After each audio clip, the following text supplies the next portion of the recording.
do you look at me this way, oh daddy? Oh daddy. What is it that you wanna say, oh chérie? Oh chérie. Yeah. Tu es digne d'adoration ce matin. Qui est comme toi, Dieu vivant?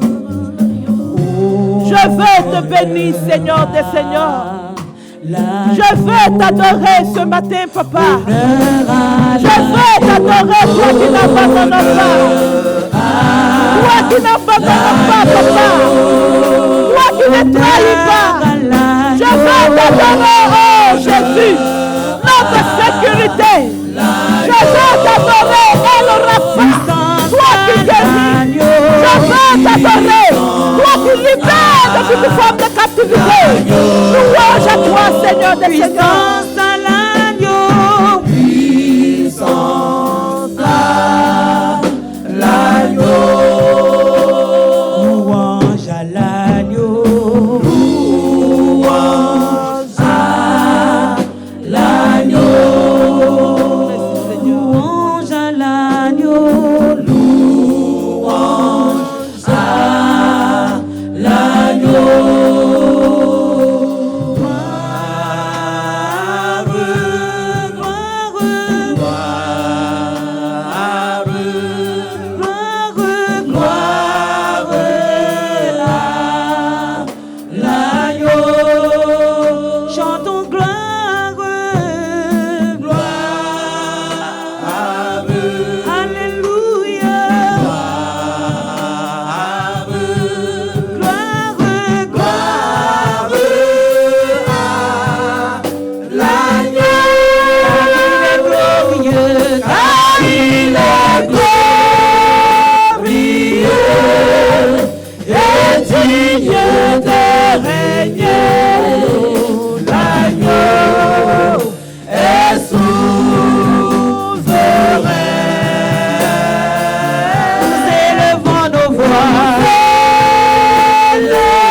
Bénissons, toi qui es l'alpha et l'oméga, le commencement et la fin de toutes choses.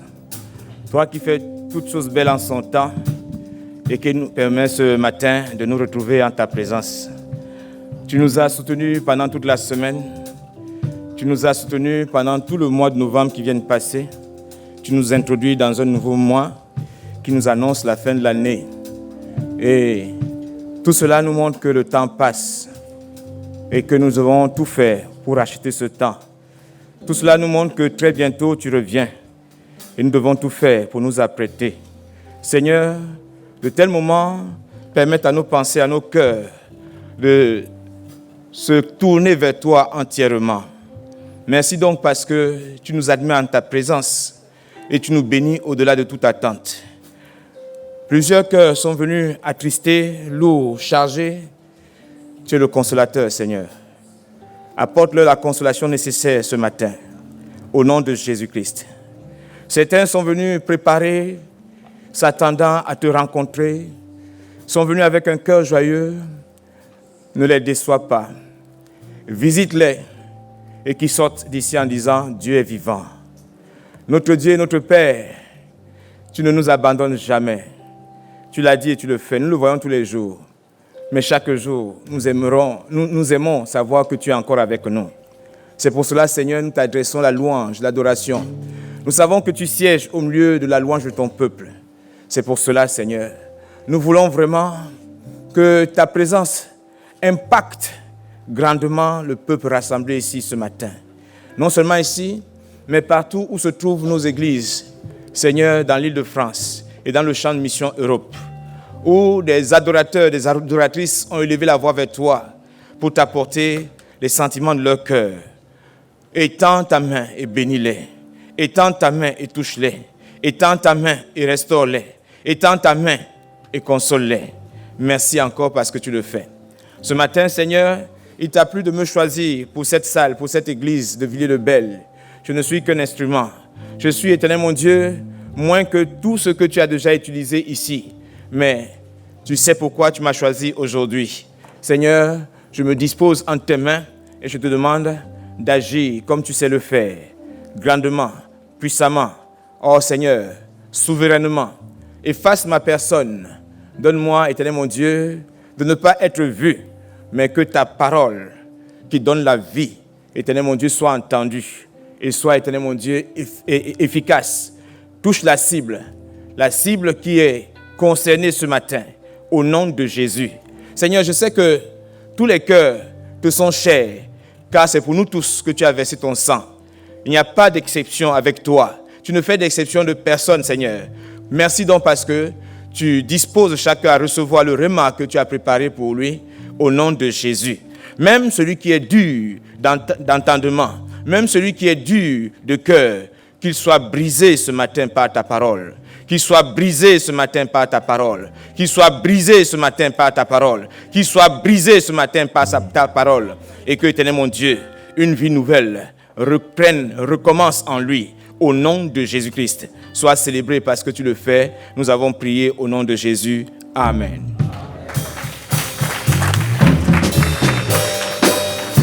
Alléluia.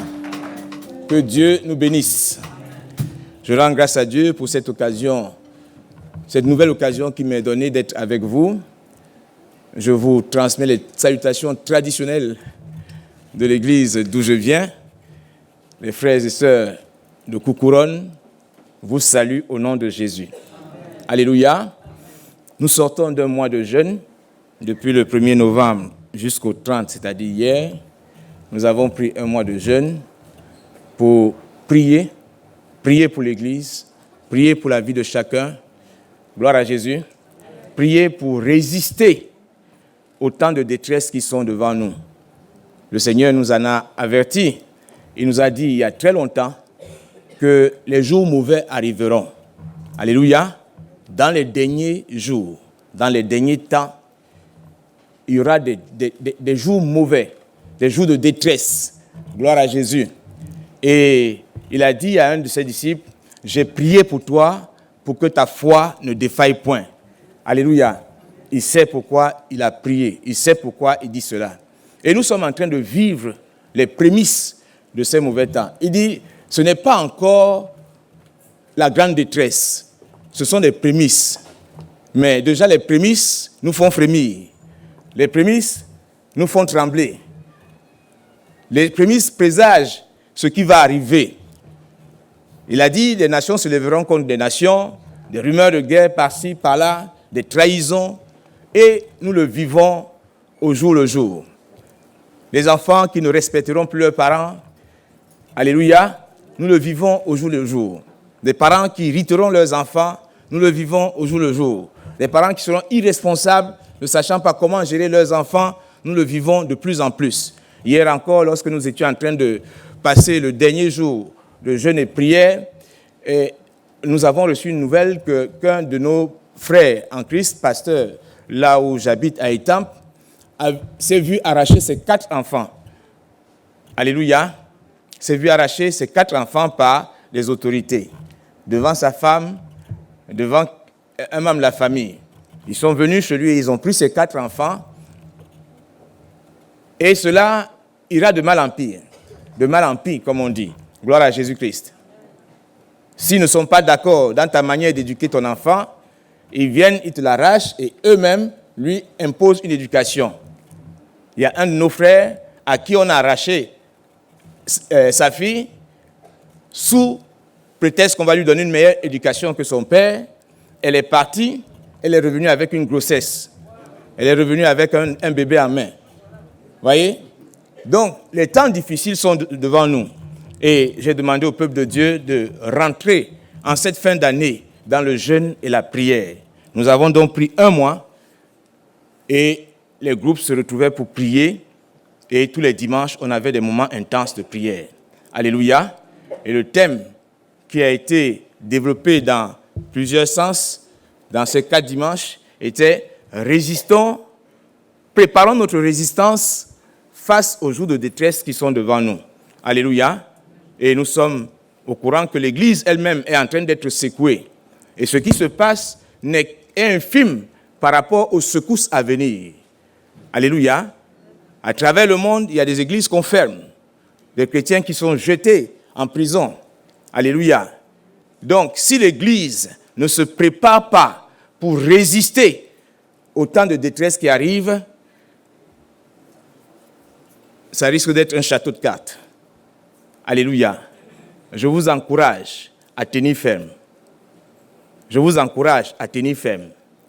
Et après donc avoir dit de préparer la résistance face aux jours de détresse qui arrivent, je les ai exhortés à prendre les armes nécessaires pour résister. Et l'une des armes que Dieu met à notre disposition, c'est la foi. Ce n'est pas la foi que nous résistons à qui? Au diable. Il dit qu'il rôde comme un lion, rugissant, cherchant qui il va dévorer. Il a dit de lui résister avec une foi ferme. L'arme qui permet de résister face aux détresses qui arrivent, c'est la foi. Ce n'est pas pour rien que le Seigneur a dit à Pierre, j'ai prié pour toi pour que ta foi ne défaille point. Sans la foi, nul ne saura être agréable à Dieu. Alléluia. Et nous avons été encouragés à restaurer notre foi, à tenir ferme. Le vent va souffler, la tempête va se lever. Que Dieu ne nous dise pas homme de peu de foi. Gloire à Jésus-Christ. Et même si nous avons un peu de foi seulement, il a dit, avec ce peu de foi, nous pourrons dire à une montagne, déplace-toi et jette-toi dans la mer, et cela se fera. Alléluia. Alléluia. La foi qui est l'obéissance. La foi qui n'est pas une simple croyance, car le diable aussi croit et il tremble, dit la Bible. Alléluia. La foi qui te permet de résister face aux jours mauvais. Et le 3e dimanche, je leur ai dit, si la foi est une arme, il faut des cartouches pour cette arme. Alléluia. Une arme sans cartouche ne sert pas à grand-chose. Face à la difficulté, face à la nécessité d'utiliser cette arme, il faut avoir des munitions. Les munitions de la foi, c'est le nom de Jésus, le sang de Jésus et le Saint-Esprit. Alléluia. Amen. Alléluia. Amen. Il a dit au nom de Jésus, du moins en mon nom, tout ce que vous demanderez, je le ferai. Gloire à Jésus. Si vous priez en mon nom, ce que vous demandez, croyez que vous l'avez déjà reçu et vous le verrez s'accomplir. Alléluia. Et il est dit, au nom de Jésus, tout genou fléchit dans les cieux, sur la terre comme sous la terre. Et toute langue confesse qu'il est Seigneur à la gloire de Dieu le Père. Quand le nom de Jésus est proclamé, le royaume des ténèbres tremble. Alléluia. Amen. Que de témoignages n'avons-nous pas reçus des personnes qui étaient subitement en danger, n'ayant pas été préparées pour ce qu'ils étaient en train de vivre, ont crié le nom de Jésus. La situation a changé. Même certains païens utilisent ce nom pour s'en sortir. Et comme Dieu est bon, son nom travaille même dans la bouche des païens. On raconte l'histoire de 2 personnes qui étaient parties en plein cimetière pour accomplir un rituel. Parce qu'ils voulaient réussir un examen et le marabout leur a dit, tenez, allez en pleine nuit dans un cimetière et versez cette potion que je vous donne en plein cimetière. Mais ne regardez ni à gauche ni à droite. Alléluia. Et ils sont partis. Au moment d'accomplir le rituel, ils ont vu des êtres bizarres apparaître. Des êtres hideux, mais difficiles à regarder. Des êtres qui font peur. En pleine nuit, vous savez, la nuit augmente la frayeur, n'est-ce pas? La nuit, tous les chats sont gris. Et l'un d'eux s'est souvenu que le nom de Jésus libère. Alléluia. Il a crié Jésus. Quand il a dit Jésus, il se cherchait, les démons se cherchaient, tout le monde se cherchait. Alléluia. Le nom de Jésus est au-dessus de tout nom. C'est une âme puissante quand tout va mal. Alléluia. Il y a le sang de Jésus. Je leur ai dit que le nom de Jésus est un package de toute l'œuvre que Jésus a accomplie avant d'aller à la croix. Et à la croix, ce qui nous a légué comme héritage, c'est son sang. Son sang a coulé. Il n'y a pas plus grand amour que de donner sa vie pour ses amis. Alléluia. Face au combat contre les puissances des ténèbres, la sorcellerie et bien d'autres choses encore, le sang de Jésus est une munition extraordinaire. Alléluia. Et bien entendu, le Saint-Esprit nous guide, nous oriente, nous dit, voici le chemin, marche-y. Attention, il y a un obstacle devant toi. Lorsque nous développons cet amour, cette amitié, cette communion avec Dieu, le Saint-Esprit nous révèle ce qui est devant nous. Alléluia. Et je leur ai dit, face à l'adversité, il y a 2 types de combats. Il y a le combat extérieur, ce qu'on vient de dire, contre des esprits méchants, contre des dominations, les démons. Mais il y a un combat intérieur. Et nous avons travaillé à résister aux adversaires intérieurs. Alléluia. Souvent, quand on est frustré, quand on est amer, quand on est choqué, quand on n'est pas content, ça se passe à l'intérieur. On emmagasine. Des fois, on dit, on ne sait rien, ça va passer.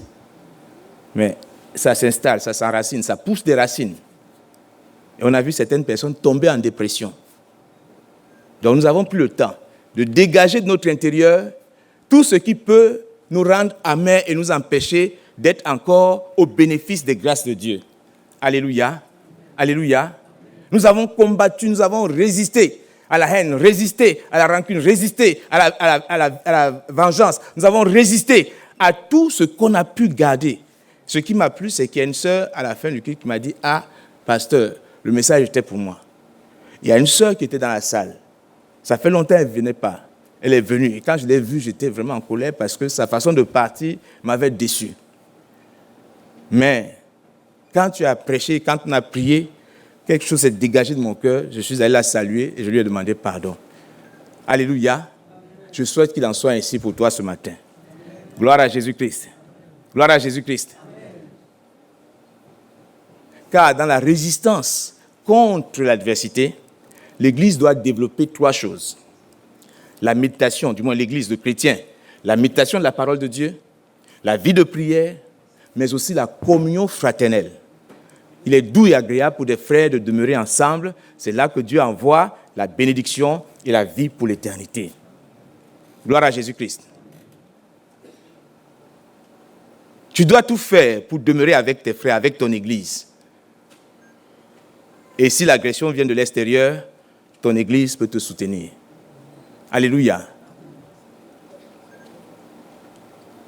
Pierre a dit au Seigneur, à qui irions-nous? Tu as les paroles de la vie éternelle. Pendant que tout le monde était en train de quitter, de partir. Alléluia. Fais tout pour rester là où la flamme de l'Éternel est active. Gloire à Jésus. L'ennemi fera tout pour t'en sortir. L'ennemi fera tout pour t'en éloigner. Mais résiste-lui avec une foi ferme. Gloire à Jésus.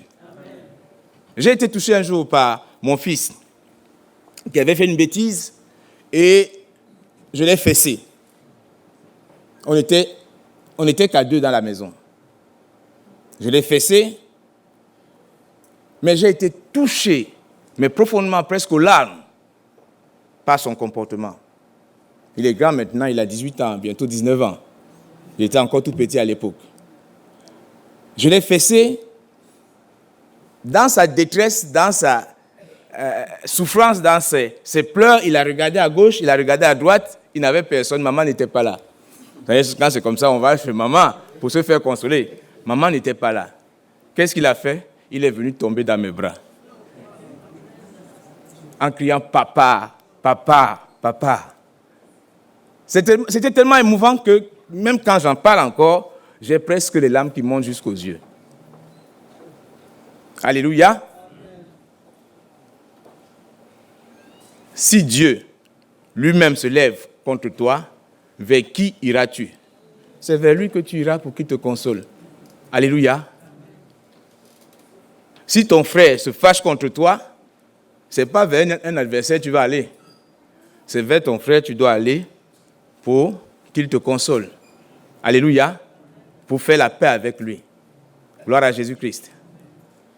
Bref, c'est ce à quoi j'ai amené l'Église, que j'essaie de vous partager en quelques mots. Ça a pris 4 dimanches.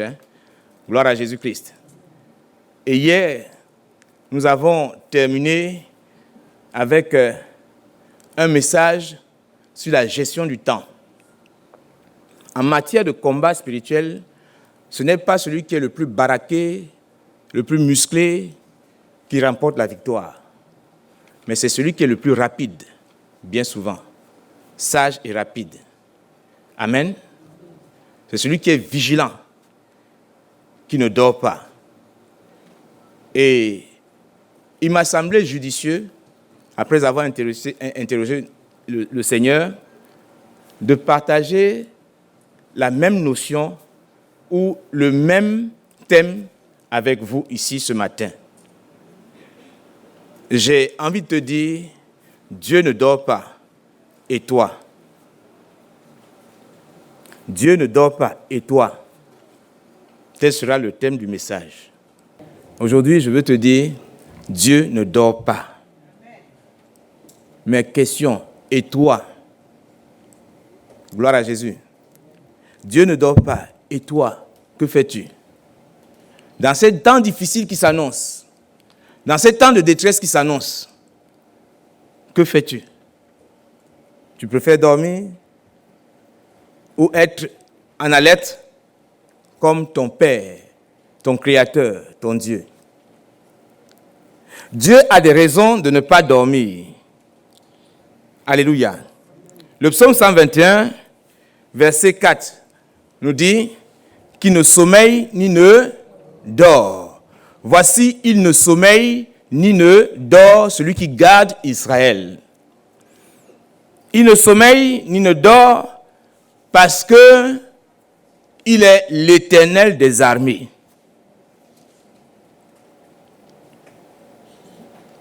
Le qualificatif qui lui est donné par ses serviteurs, par ses prophètes, ceux qu'il invoque dans les Saintes Écritures et surtout dans l'Ancien Testament, on l'a souvent appelé l'Éternel des armées.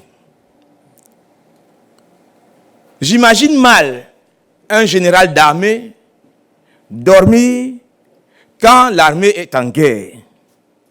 J'imagine mal un général d'armée dormir quand le peuple pour lequel il se bat, qu'il défend, qu'il essaie de sécuriser, est en proie au tourment ou en guerre, tant que nous sommes sur la terre, tant que nous n'avons pas regagné le ciel de Dieu, nous serons sur le qui-vive tous les jours. Nous sommes en état de guerre spirituelle permanent. La Bible nous dit que le diable rôde comme un lion rugissant, cherchant qui il va dévorer. Étant l'Éternel des armées, Dieu ne peut pas se permettre de dormir. Gloire à Jésus-Christ. Ésaïe 37, verset 16. Éternel des armées, Dieu d'Israël, assis sur les chérubins, c'est toi qui es le seul Dieu de tous les royaumes de la terre. C'est toi qui as fait les cieux et la terre. Alléluia. Éternel des armées. Si je veux parler simplement terre à terre, je dirais Dieu est un homme de guerre. Alléluia. Dieu est un homme de guerre.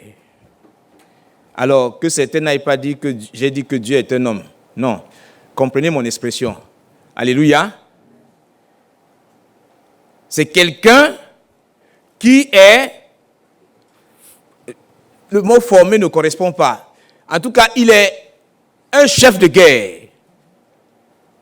Et comme bon militaire, on ne peut pas se permettre de dormir. Les militaires sont sur le qui-vive. À tout moment, ils sont comme des pompiers. Ils dorment avec un œil ouvert. Parce qu'à tout moment, on peut les appeler pour une situation urgente. Dieu ne peut pas dormir. Parce que le qualificatif de l'Éternel des armées lui est collé sur le front. Alléluia. Osée 12, verset 6. L'Éternel est le Dieu des armées. Son nom est l'Éternel. Alléluia. Il est le Dieu des armées. Toutes les armées qui peuvent exister, il est leur Dieu. Ton Dieu est un chef de guerre. Ton Dieu est sur le qui-vive à tout moment. Invoque-le à tout moment.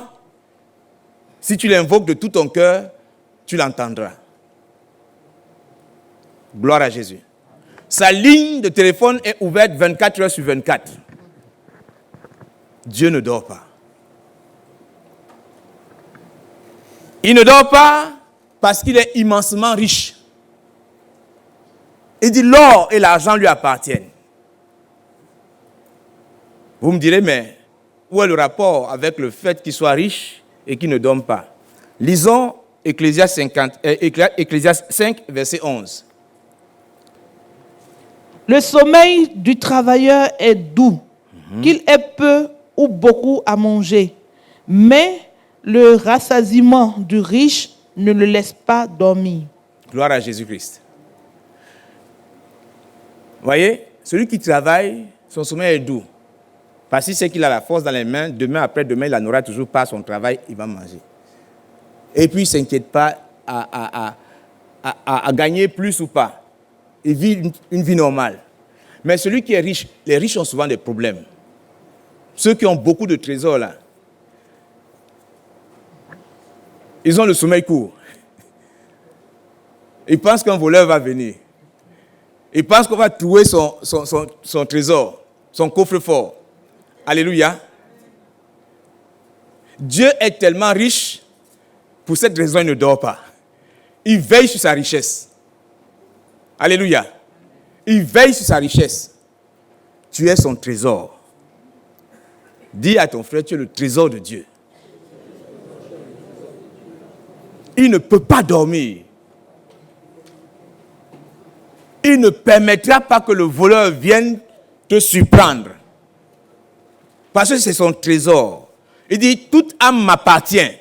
L'âme du Père comme l'âme du Fils. Il chérit ton âme.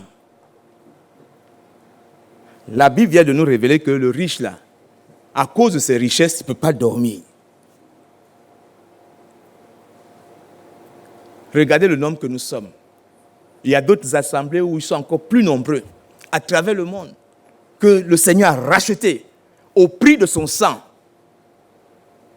Il a prié pour eux jusqu'à ce que la sueur devienne des grumeaux de sang. Vous pensez qu'il va dormir? Alléluia. Amen. Dieu ne dort pas. Il ne peut pas dormir parce que tu es son trésor. Il veille sur toi comme sur la prunelle de son œil. Gloire à Jésus-Christ. On peut atteindre la prunelle de l'œil de quelqu'un qui est endormi. Mais quand tu es éveillé, tu as les yeux grands ouverts, j'approche une brindille de ton œil. Qu'est-ce que tu fais? Tu te défends. Alléluia. Dieu ne dort pas. Il ne dort pas parce qu'il veille sur son peuple. Selon Zacharie 2, verset 8 et 2 Chroniques 16, verset 9. Car ainsi parle l'Éternel des armées. Après cela viendra la gloire. Il m'a envoyé vers les nations qui vous ont dépouillés.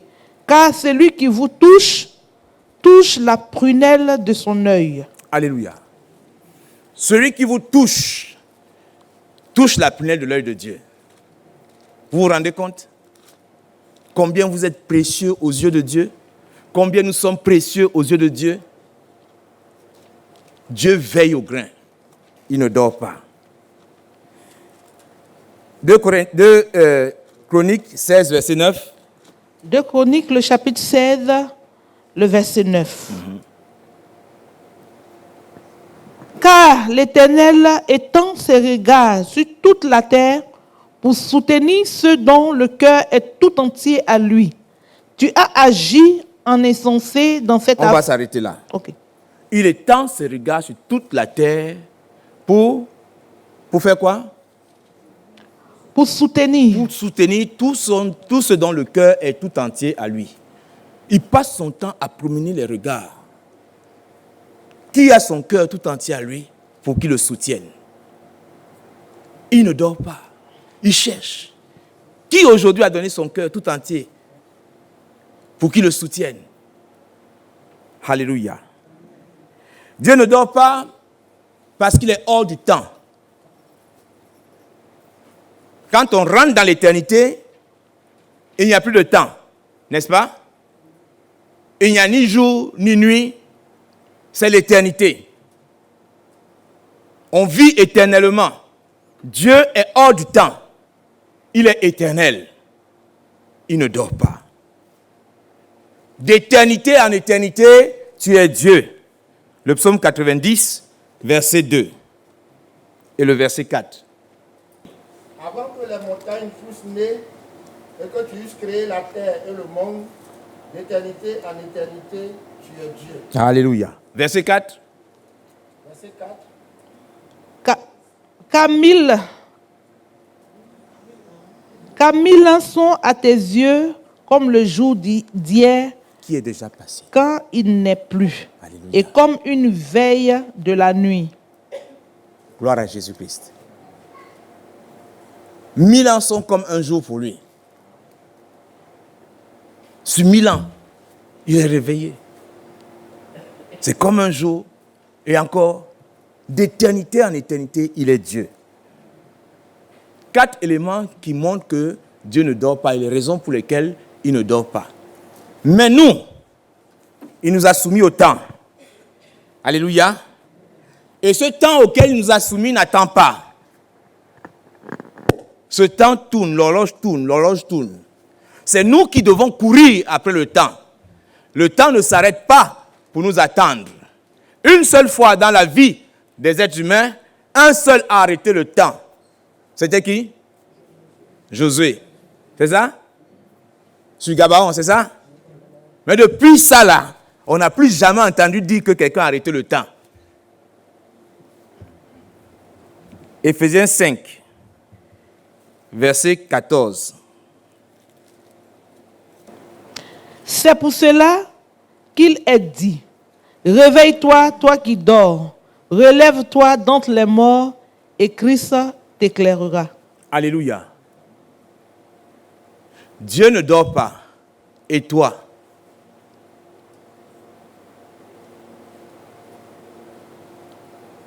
Toi qui dors, réveille-toi, relève-toi d'entre les morts et Christ t'éclairera. Réveille-toi pendant qu'il a encore temps, selon Jean 9, 4, pour faire pendant qu'il a encore temps l'œuvre de l'Éternel. Gloire à Jésus-Christ. J'ai parcouru, du moins j'ai eu l'occasion d'assister à la lecture d'un chapitre d'un livre écrit par un professeur qui est pasteur, qui a eu une grande expérience parce qu'il ne vit plus dans le gagnement des âmes. Et son livre est intitulé « Le réveil spirituel personnel ». Certains le connaissent peut-être. Il s'agit du professeur Zachary Tan Fomun. Et dans son livre, il y a un chapitre qui va nous intéresser ce matin. Le chapitre sur le réveil de l'utilisation du temps personnel.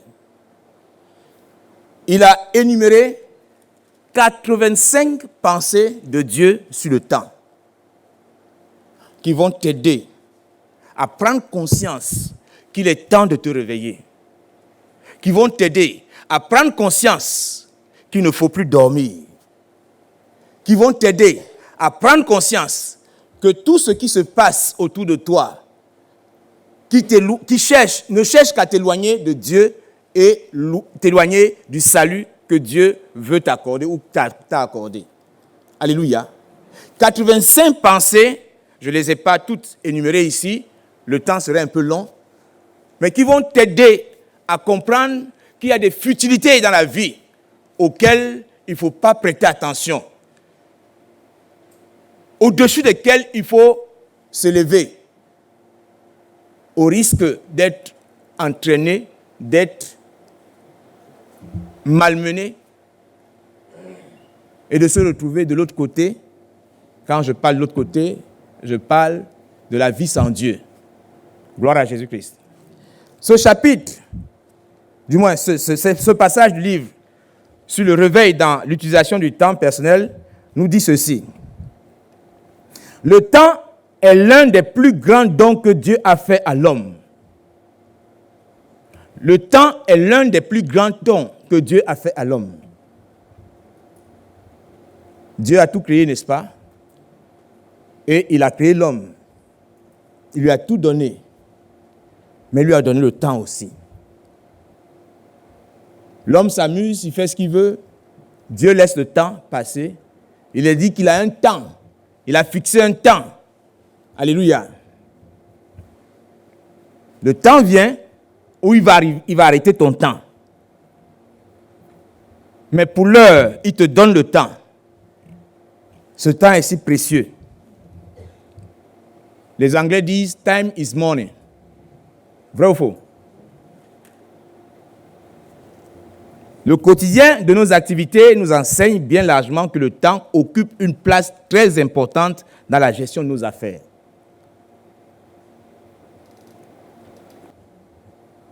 La première révélation qu'il nous fait dans son livre, c'est que le temps est le plus grand don que Dieu a fait à l'homme. Deuxièmement, il dit, Dieu est si bon qu'il a donné à chaque être humain le même nombre d'heures, c'est-à-dire 24 heures par jour. Allez-y en Côte d'Ivoire, au Cameroun, au Gabon, aux États-Unis, ou encore en Asie, dans n'importe quelle contrée, tout homme a 24 heures dans la journée. Alléluia. Dieu n'a pas de favori en ce qui concerne le temps. Il n'a pas donné 10 heures à certains, 15 heures à d'autres, et 24 heures pour une troisième catégorie. Qui n'a pas eu ces 24 heures dans la journée d'hier? Tout le monde a eu 24 heures dans sa journée d'hier? Oui ou non? Oui. Ok. Seulement, il nous annonce que le temps est un don périssable. Qui se souvient de la manne?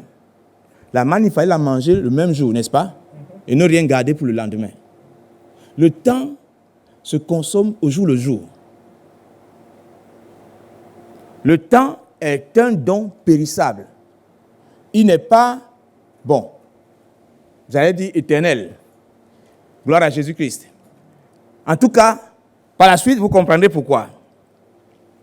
Il dit, les gens peuvent avoir des dons naturels ou spirituels différents, mais ce qui, en définitive, crée une différence entre eux devant Dieu, c'est la façon dont ils ont utilisé le temps qui leur a été donné. Amen. Chacun rencontre chaque seconde, chaque minute, chaque heure, 2 fois. Vous comprenez ça? Je m'explique. Chacun rencontre chaque seconde de la journée, chaque minute de la journée, chaque heure de la journée, 2 fois. Il dit une fois sur la vie sur terre et une fois devant le jugement de Dieu. Alléluia.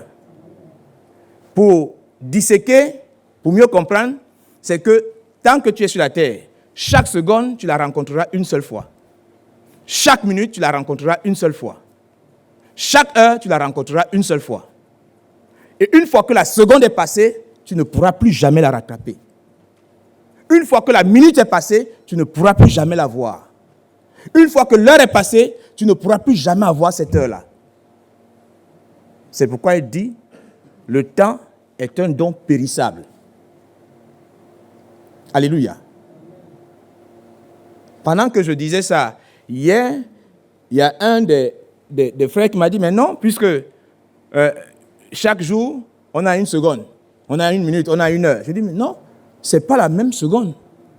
La seconde d'hier n'est pas la seconde d'aujourd'hui. Quand on dit, je fête mon anniversaire aujourd'hui, à telle date, à telle heure, à telle minute, je suis né. Non, tu étais né. Tu avais 0,1. Là, tu as 15 ans, tu as 16 ans. Le temps a passé. Tu fêtes le souvenir de ta naissance. Mais ce n'est pas la même seconde. Ce n'est pas la même minute. Ce n'est pas la même heure. Ce n'est pas le même jour. Peut-être même que le jour où tu naissais, il pleuvait. Au moment où tu fêtes ton anniversaire, il fait beau. Alléluia. Chaque être humain rencontre 1 seconde, 1 minute, 1 heure, 1 fois dans sa vie.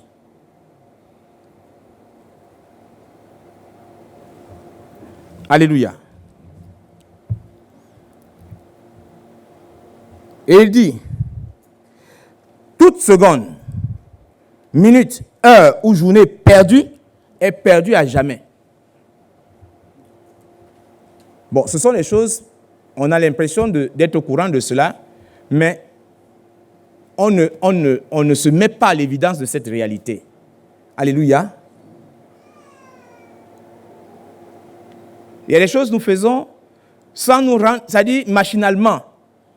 Mais des fois, il est bon de s'asseoir et de rentrer en soi pour vivre ça, pour essayer de se projeter. Gloire à Jésus.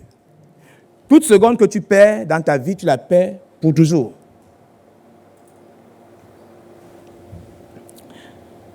Un insensé pourrait gaspiller de l'argent, mais le plus insensé gaspille le temps. Un jour, j'ai rencontré un insensé, un grand insensé, le plus grand des insensés. Il gaspillait 1 seconde toutes les secondes. Et bientôt, il se rendit compte qu'il avait perdu 2 592 000 secondes au cours d'un mois de 30 jours. Si tu comptes les secondes que tu gaspilles, alléluia, au cours d'un mois de 30 jours, 2 592 000 secondes de gaspiller. Si tu gaspilles 1 seconde chaque seconde, à ne rien faire. Comme les jeunes disent, à glander, à paresser. La personne qui gaspille 15 minutes, avant ça il dit, le diable fait tout pour que ton temps ne soit volé qu'1 seconde à la fois et s'assure qu'ainsi que tu ne la réaliseras pas. Voyez? Le diable ne vient pas gaspiller tout ton temps comme ça, tu vas lui dire rien de moi, le Satan, n'est-ce pas? Il va créer des petites distractions qui vont te perdre une seconde par-ci, une seconde par-là, une seconde par-ci, une seconde par-là. Et ta journée, quand tu fais le bilan de ce que tu as perdu et de ce à quoi tu as rendu utile tes heures dans la journée, tu verras que tu as beaucoup perdu. Mais tu ne te rends pas compte pendant qu'il le fait. Peuple de Villiers-le-Bel, je veux que vous compreniez où on veut arriver. Alléluia. La personne qui gaspille 15 minutes toutes les heures aura gaspillé 25 années si elle vit jusqu'à l'âge de 100 ans. En gaspillant seulement 15 minutes toutes les heures. Et combien sommes-nous à nous relaxer pour 15 minutes, un temps de détente? Parce qu'on a beaucoup travaillé, on nous conseille de faire le break, n'est-ce pas? Et on prend 15 minutes par là, 15 minutes par-ci. Il fait le calcul, il dit si tu prends 15 minutes de gaspiller par heure, si tu as vécu pendant 100 ans, tu auras gaspillé 25 années de ta vie. Gloire à Jésus. Une personne qui dort 8 heures par jour et qui vit jusqu'à l'âge de 75 ans aura passé en réalité un tiers de sa vie, c'est-à-dire 25 années à dormir. 25 années à dormir.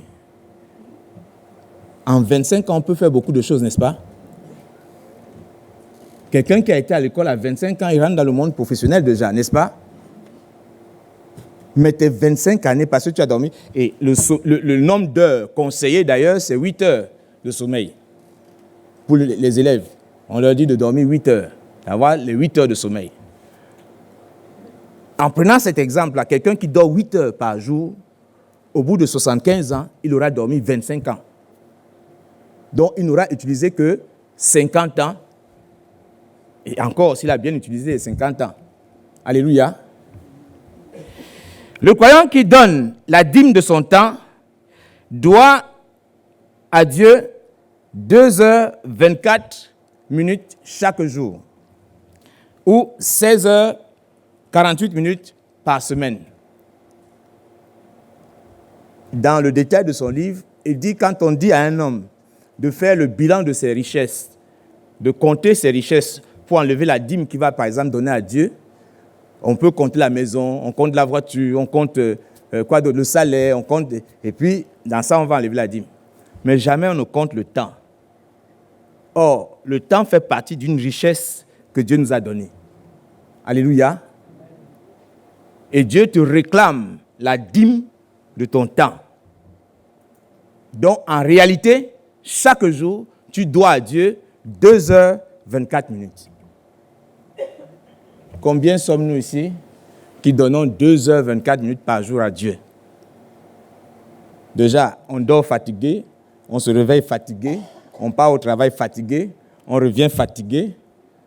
Pour prier, c'est des prières sandwich. Quand on a passé 30 minutes, ça commence à être trop long. Et si à côté de nous, notre partenaire, notre femme ou encore les enfants sont plus zélés que nous, on dit, bon, on va arrêter un peu quand même. Demain aussi, on va au travail. Alléluia. Certains diront ici, je suis fidèle à mes dîmes. Qui est fidèle aux dîmes ici? Il y a une dîme que tu ne donnes pas à Dieu. C'est la dîme de ton temps. Alléluia. Parce que Dieu t'a fait grâce, il t'a donné le temps. Et il attend de voir que tu lui accordes au moins la dîme de ton temps. Alléluia. Le croyant qui donne moins de 2h24 à Dieu vole le temps de Dieu. Malachie 3, 8, verset 9 nous dit quoi? Vous me volez, n'est-ce pas? Comment? Sur les dîmes et les offrandes. Alléluia. Ceux qui croient qu'ils n'ont jamais volé Dieu là. Ce matin, Dieu vous dit que vous êtes des voleurs. Qui passe 2h30 devant Dieu chaque jour? Parmi nous. La vérité est bonne à dire. Qui passe 2h30 au moins devant Dieu chaque jour? de ton temps que tu donnes à Dieu.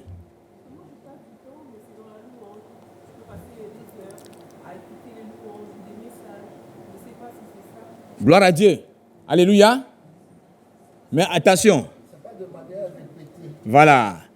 On peut prier 3 heures par jour, Mhm. mais le jour suivant, on peut ne pas le faire. C'est là où je voulais en venir. Voilà. Alléluia. C'est-à-dire, chaque jour que Dieu t'a donné, le temps qu'il t'a donné, les 24 heures qu'il t'a donné, il te réclame 2h30 de dîme.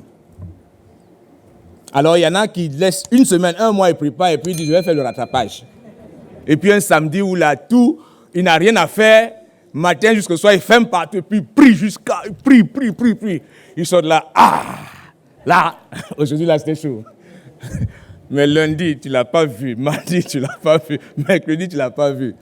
Il dit, ma dîme, elle est où?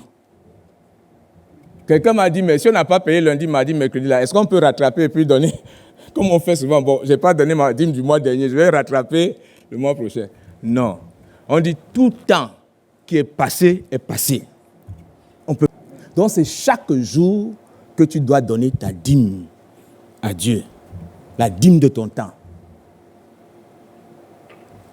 Gloire à Jésus-Christ. Ceux des croyants qui ne donnent pas la dîme de leur temps à Dieu, ainsi qu'une offrande de leur temps, volent à Dieu. Si nous avons à nous repentir, c'est de nous repentir de nos vols.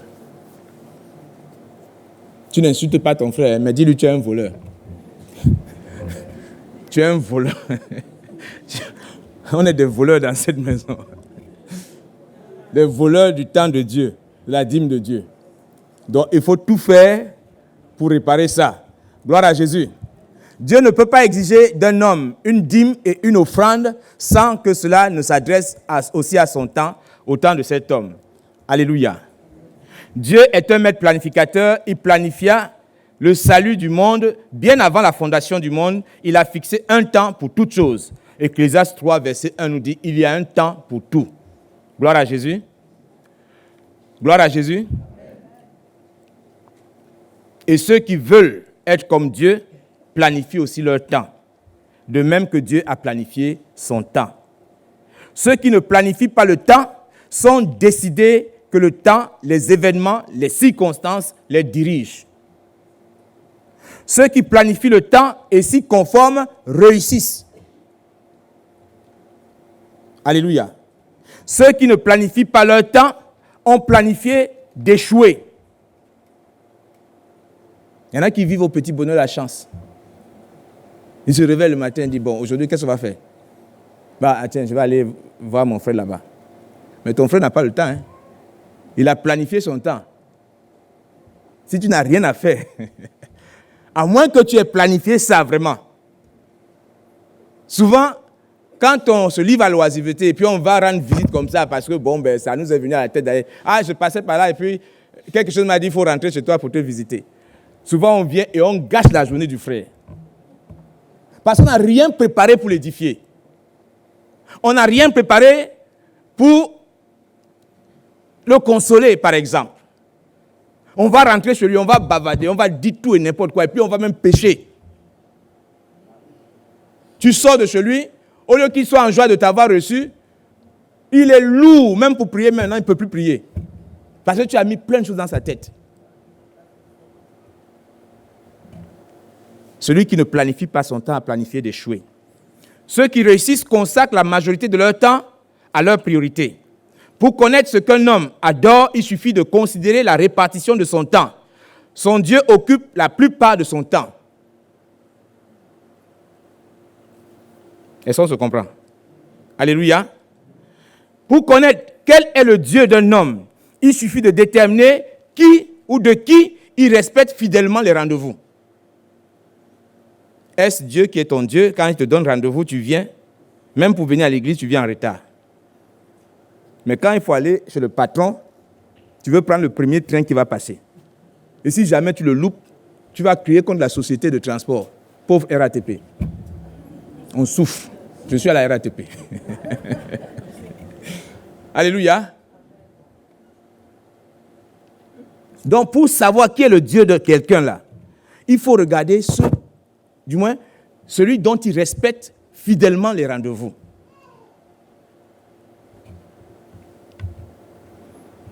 Ceux qui adorent la déesse du sommeil, par exemple, lui consacrent la plus grande partie de leur temps. Ceux qui adorent la déesse de la paresse, ou qui adorent la paresse, donnent à la déesse de la paresse plusieurs heures par jour. Oui, qu'est-ce que tu fais à la maison? Non, je paresse un peu. Aujourd'hui, je paresse. La Bible dit, un peu croiser les mains, un peu dormir. Et qu'est-ce qui se passe? Alléluia. Ceux qui marchent proches du Seigneur rachètent le temps car les jours sont mauvais. La prière devrait être la priorité de la vie. Dans leur emploi du temps, les vainqueurs consacrent des moments fixes à la prière. Les vainqueurs consacrent leurs meilleures heures de la journée à leurs projets prioritaires. Et ils consacrent les moments où ils sont forts, alertes et frais.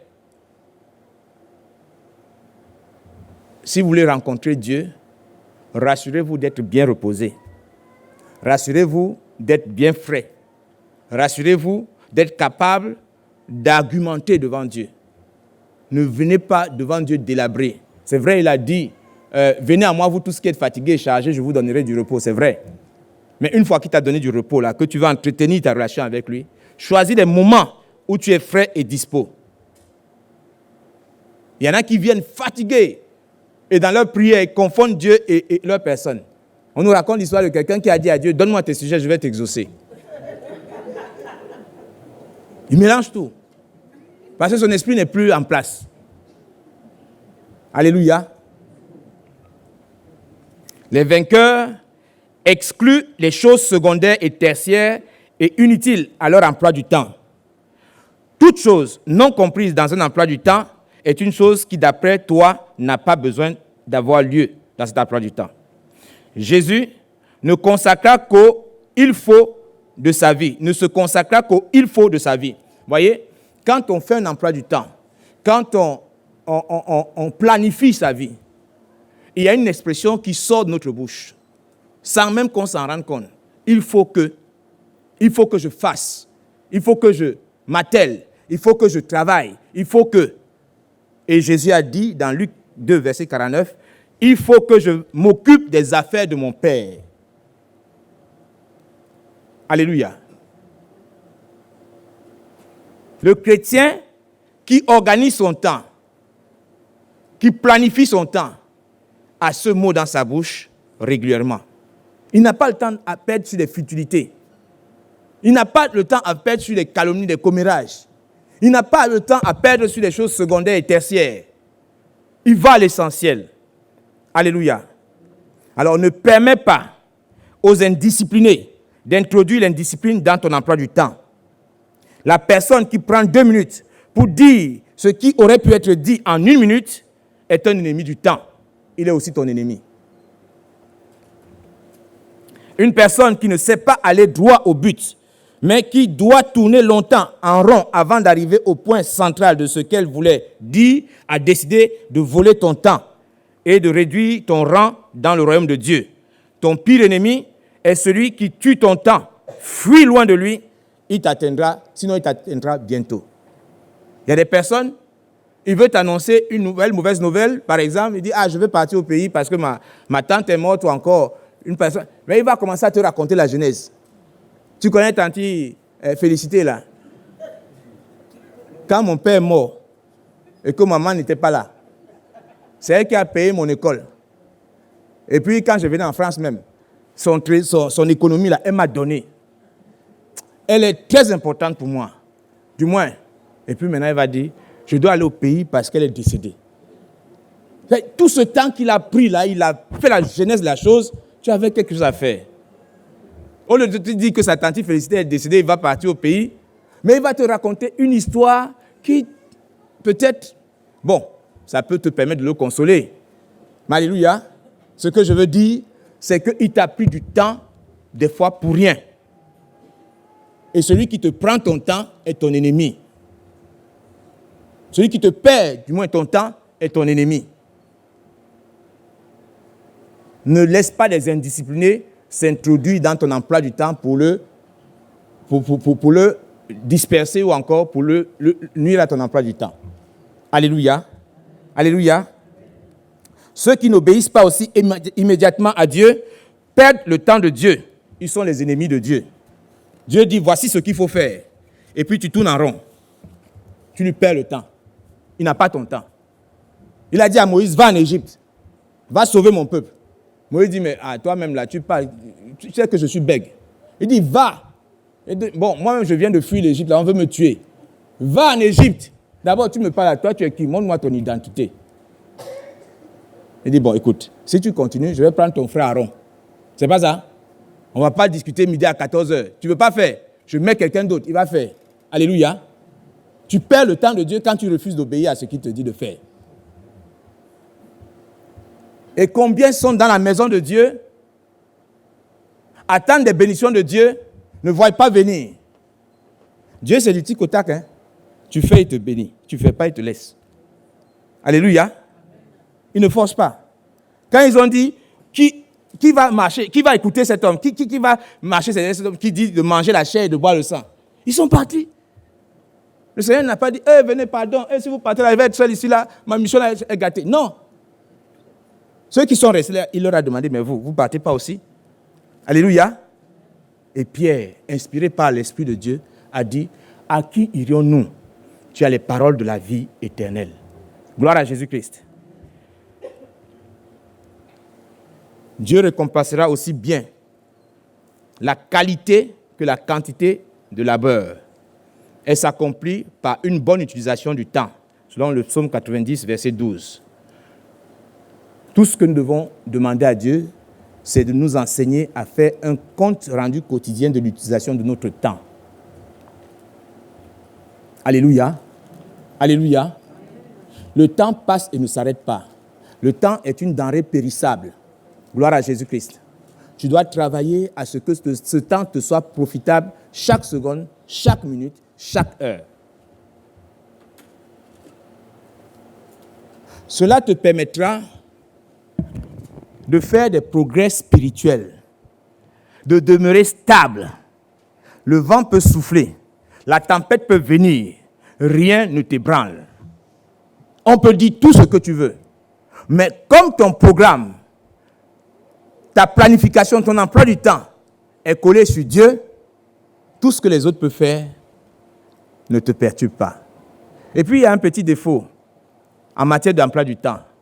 Souvent, quand on dit à quelqu'un de faire son emploi du temps, il fait une grille, n'est-ce pas? Et puis, il met des activités. 8 heures du matin, petit déjeuner. Midi, manger. Soir, souper. Encore entre midi et 2. Bon, mathématiques. 15 heures. 16 heures là-bas, on va faire un peu de physique. Et on remplit les activités dans son emploi du temps. Mais rien que par le titre de l'emploi du temps, on doit comprendre que c'est le temps qui est prioritaire. Parce que ça s'appelle emploi du temps. Donc c'est d'abord le temps que tu dois considérer avant de considérer les activités que tu vas mettre dedans. Si tu es dans une communauté, si tu es dans une congrégation, si tu es dans une association, si tu es en famille, ton emploi du temps doit coller avec le temps des autres, doit s'harmoniser avec le temps des autres. Alléluia.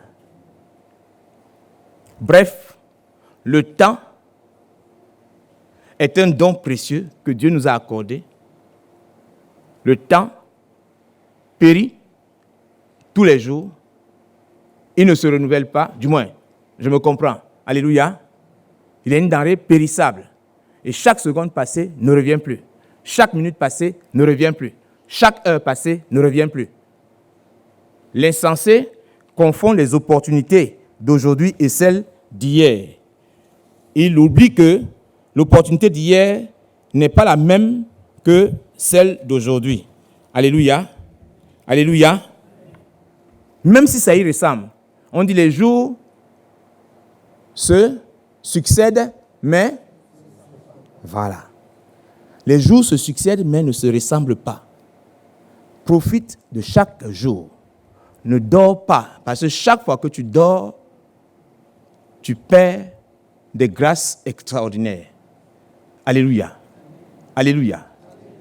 Ne passe pas ton temps à gaspiller le don que Dieu t'a accordé. Dans les calomnies, dans les murmures, dans les plaintes, dans les fâcheries, les colères, il y a plus important. Alléluia.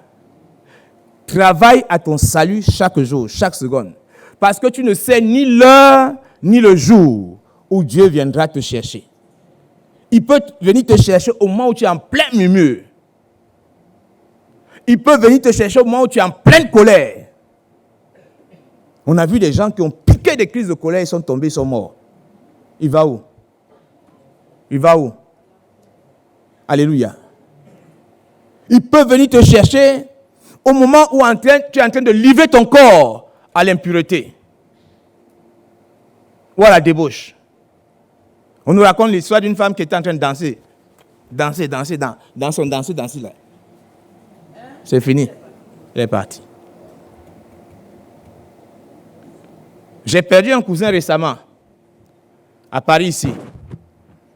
Il était dans son appartement avec sa compagne quand quelqu'un lui a demandé un service. Il est monté pour aller lui donner des ampoules. L'ascenseur ne fonctionnait pas, il a pris les marches, 5 étages à monter. Peut-être comme il était un peu jeune, dynamique, il a couru, il est monté, il a donné les ampoules. Au moment où il donne les ampoules, il dit à cette dame, j'ai mal à la tête. Le temps de s'affaisser sur le canapé, il est parti. Alléluia. Nul ne sait ni l'heure ni le jour. Laissons de côté tout ce qui nous distrait. Laissons de côté tout ce qui nous éloigne de Dieu. Laissons de côté tout ce qui nous met en peine parce que ce sont des cœurs joyeux que Dieu veut devant lui. Alléluia. En ce moment, passes-tu un moment difficile, ton cœur est peiné, tu gaspilles ton temps. Tu gaspilles tes heures, tu gaspilles le don précieux que Dieu t'a donné, t'a accordé. Alors prends courage. Dis à ton frère, prends courage. Prends courage.